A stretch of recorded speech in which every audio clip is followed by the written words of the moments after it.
സങ്കീർത്തകൻ 75-ാം സങ്കീർത്തനത്തിൽ 6-ാം വാക്യത്തിൽ ഇങ്ങനെ പറയുന്നു: കിഴക്ക് നിന്നോ പടിഞ്ഞാറ് നിന്നോ മരുഭൂമിയിൽ നിന്നോ അല്ല ഉയർച്ച വരുന്നത്. ഒരുവനെ താഴ്ത്തുകയും അപരനെ ഉയർത്തുകയും ചെയ്യുന്ന വിധി നടപ്പാക്കുന്നത് ദൈവമാണ്.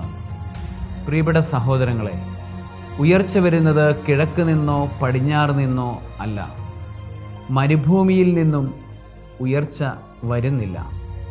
ഉയർച്ചയും താഴ്ചയും നൽകുന്നത് ദൈവമായ കർത്താവാണ് എന്ന് സങ്കീർത്തകൻ നമ്മളോട് പ്രഖ്യാപിക്കുകയാണ്. നമ്മളുടെ ഈ കാലഘട്ടത്തിൽ മനുഷ്യരെ ശ്രദ്ധിച്ചാൽ ഉയർച്ചയ്ക്ക് വേണ്ടി തെക്കോട്ടും വടക്കോട്ടും ഓടുന്ന മനുഷ്യരെ നമുക്ക് കാണാനായിട്ട് സാധിക്കും. വിവിധ ദേശങ്ങളിലേക്ക്, വിവിധ ദിശകളിലേക്ക് അവർ സഞ്ചരിക്കുന്നു. പക്ഷേ അവർ ആത്യന്തികമായി പരാജയത്തിലേക്ക് വീണു പോകുന്നു. അവരുടെ ജീവിതങ്ങൾ പരിശോധിച്ചു കഴിഞ്ഞാൽ, അവരുടെ ജീവിതങ്ങളെ ആത്മീയമായ തലത്തിൽ നിന്ന് നമ്മൾ പരിശോധിച്ചു കഴിഞ്ഞാൽ അവർക്ക് പരാജയമാണ് ഉണ്ടാകുന്നത് എന്ന് നമുക്ക് മനസ്സിലാകുന്നു.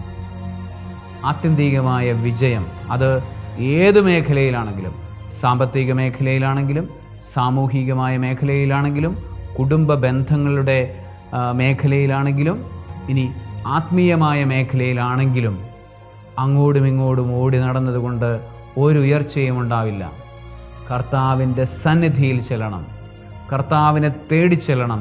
കർത്താവിൻ്റെ സന്നിധിയിൽ ഇരുന്ന് പ്രാർത്ഥനാപൂർവ്വം അവിടത്തേക്ക് നന്ദി പറയുമ്പോഴാണ് നമുക്ക് ദൈവിക ജീവനിൽ വളരാൻ സാധിക്കുന്നത്. അപ്പോഴാണ് നമുക്ക് ഉയർച്ചയുണ്ടാകുന്നത്.